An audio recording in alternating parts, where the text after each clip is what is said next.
Hello everyone, আসসালামু আলাইকুম। আশা করি সবাই ভালো আছেন। সো আজকের ভিডিওতে আমরা দেখব যে কিভাবে আমরা স্টেটের মাধ্যমে পুলড ওএলএস মেথডের মাধ্যমে রিগ্রেশন অ্যানালাইসিসটা করতে পারি।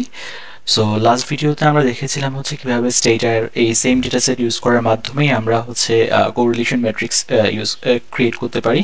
অ্যান্ড নাও টুডে আমরা হচ্ছে গিয়ে দেখব যে কিভাবে আমরা রিগ্রেশন অ্যানালাইসিসটা করতে পারি। সো প্রথমে যেটা আমরা করব অ্যাজ ইউজুয়াল আমরা হচ্ছে গিয়ে ডেটাগুলোকে আমরা স্টেটাতে ইনপুট করব। So what we can do is simply copy from here. So আমরা আইডি থেকে শুরু করে আমাদের ডিপেন্ডেন্ট ভেরিয়েবল ইন্ডিপেন্ডেন্ট ভেরিয়েবল সবগুলো মিলে হচ্ছে গিয়ে আমরা ডেটা সেটটাকে কপি করছি। কপি করে সিম্পলি আমরা ইডি কমান্ড যদি দেই স্টেটাতে তাহলে হচ্ছে এখানে এটা আমার পেস্ট করার জায়গা আসবে। সো আমি যদি কন্ট্রোল ভি দেই, ইন দ্যাট কেস আমরা লাস্ট ভিডিওতে যেটা বলেছিলাম ফার্স্ট রোটা ছিল আমাদের variable name. So that's why আমরা হচ্ছে এখানে সিলেক্ট করব treat first row as variable names. So আমাদের এখানে স্টেটাতে ডেটাটা চলে আসছে এখানে। সো আমরা যেটা করতে হবে আমাদেরকে রিগ্রেশন রান করার জন্য সেটা হচ্ছে গিয়ে আমাদের কমান্ড রিগ্রেশনের জন্য। So you can write REGRESS regress, অথবা you can simply write REG রিগ্রেশনের জন্য। So REG, then you must write the dependent variable first. So আমাদের এখানে ডিপেন্ডেন্ট ভেরিয়েবল হচ্ছে y1। সো আমাদেরকে অবশ্যই আগে ডিপেন্ডেন্ট ভেরিয়েবলটা দিতে হবে, and then we are going to use the independent and control variables. So আমাদের এখানে independent variables and control variables ধরে নিচ্ছি আমরা হচ্ছে x1 থেকে x8 পর্যন্ত। দেন আমরা একটা একটা করে ইনপুট দিব, x1 x2 x3 x4 x5 6 7 and 8। So এটা করার পর আমাদের কমান্ডটাকে টাইপ করার পর আমরা হচ্ছে এন্টার ক্লিক করব। সো আমরা এখানে দেখতে পাচ্ছি আমাদের একটা রিগ্রেশন আউটপুট কিন্তু স্টেট আমাদেরকে এখানে দিচ্ছে।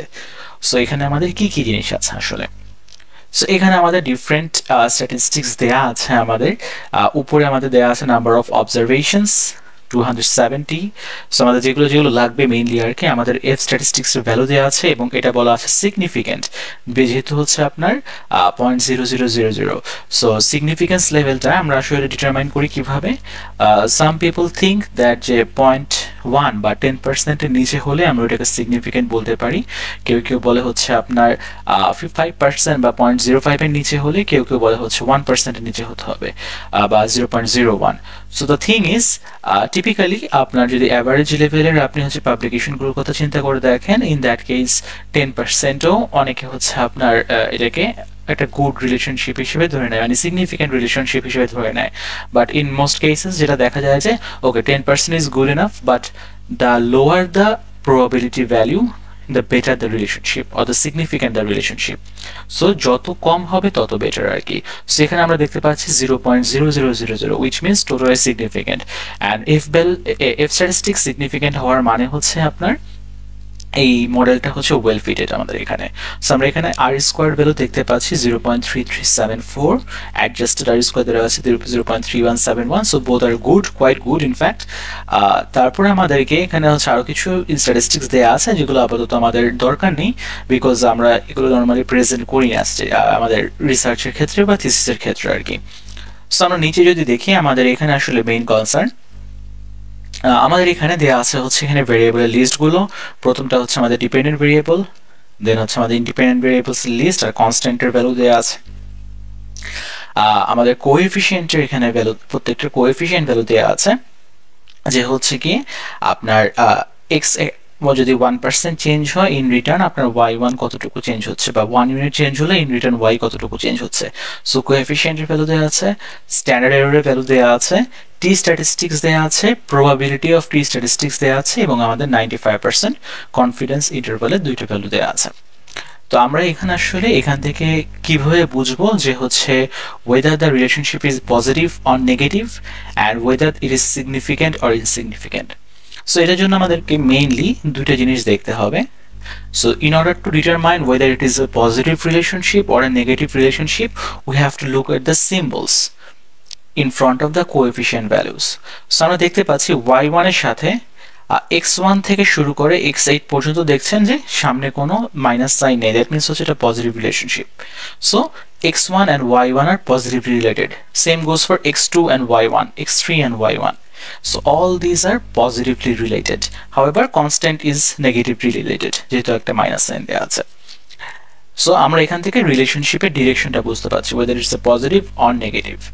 So in order to see whether this relationship is significant or not, which is our main concern in fact, যে ফর এক্সাম্পল আমার x এর সাথে y একটা পজিটিভ, বাট আদৌ কি এটা সিগনিফিকেন্ট কিনা সেটা দেখতে হলে আমাকে দেখতে হবে either the T value or the P value.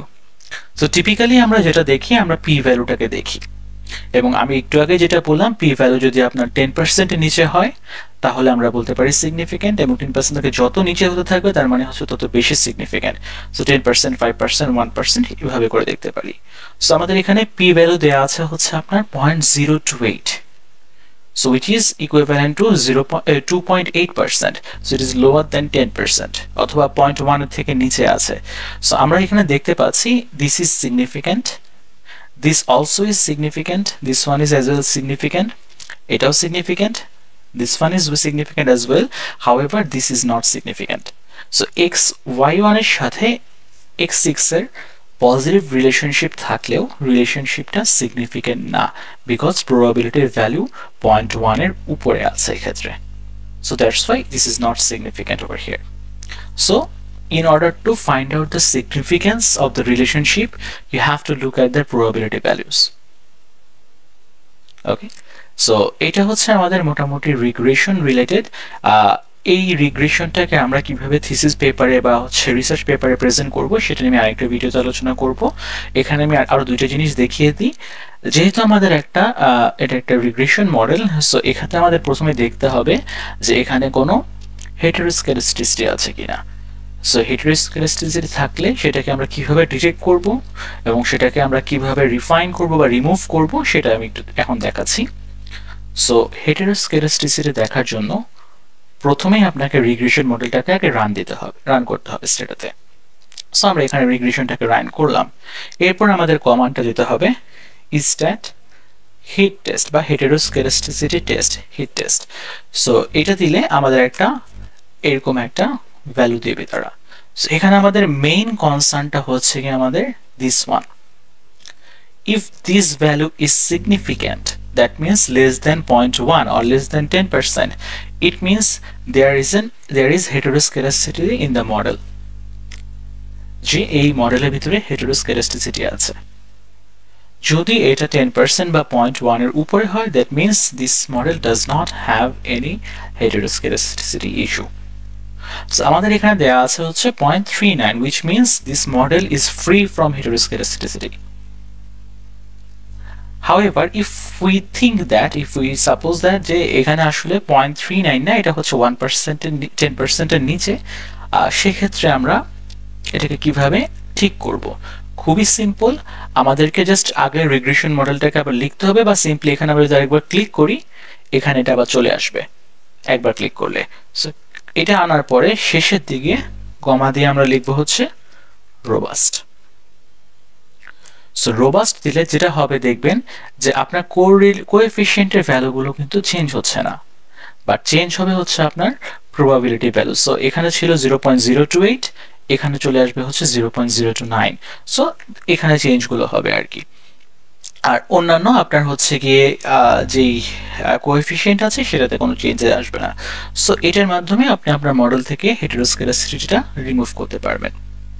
আর আরেকটা জিনিস ফাইনালি, সেটা হচ্ছে কি আমরা লাস্ট ক্লাসে বলেছিলাম কোরিলেশন ম্যাট্রিক্সের মাধ্যমে আমরা কিভাবে মাল্টিকোলিনিয়ারিটি ডিটেক্ট করতে পারি, but A more efficient way is to use variance inflation factor. একটা রিগ্রেশন মডেলে মাল্টিকোলিনিয়ারিটি আছে কিনা সেটা জানার জন্য একটা মোর এফিশিয়েন্ট ওয়ে যেটাকে বলি আমরা, বা মোর পপুলার ওয়ে বলি হচ্ছে ভ্যারিয়েন্স ইনফ্লেশন ফ্যাক্টর বা ভিআইএফ। সো ভিআইএফটার জন্য আমাদেরকে যেটা করতে হবে, আমরা আবার রিগ্রেশনটাকে রান দিলাম suppose, and then we need to write the command stat VIF, variance inflation factor. এটা দেওয়ার পর যদি আমরা এটা দেই এরকম আমাদের একটা টেবিল আসবে।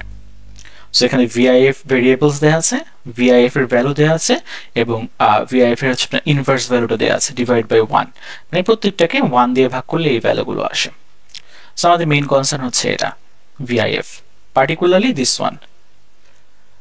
সো যদি আমাদের কোনো মডেলে আপনার মাল্টিকোলিনিয়ারিটি ইস্যু থাকে, আমরা যদি ভিআইএফ টেস্টের মাধ্যমে ভিআইএফ টেস্টটা সম্পাদন করি, সেক্ষেত্রে যদি দেখি যে মিন ভিআইএফ এর ভ্যালু 10 এর উপরে, মানে এটার ভ্যালু 10-এর উপরে, in that case it means there is an presence of multicollinearity issue in the model.